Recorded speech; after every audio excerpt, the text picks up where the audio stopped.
বনামো এদিন মই আহি পেলাই মাৰ গাৰুটোতে শুৱাই থৈ কলেজৰ আহি ভিতৰলৈ সোমাওঁতে দেখিলা অকণমানি ছোৱালী এজনী শুই খেলি আছে। তাৰপিছতে ছোৱালীজনী পকচ কৰিব লাগিলে, পকচ কৰাৰ পিছত কৰালে, কৰোৱাৰ পিছত যে তাত ভোক লাগিলে, খোৱালে খোৱালে চব কৰি পেলাই এদিন তাৰপৰা ইমান ডাঙৰ হ'ল,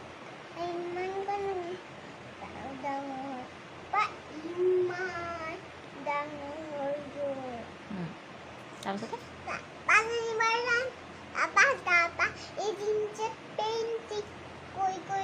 কৰি দিছিলে, দি দিয়াৰ পিছত ৰাণীয়ে আহি পেলাই দেখিলে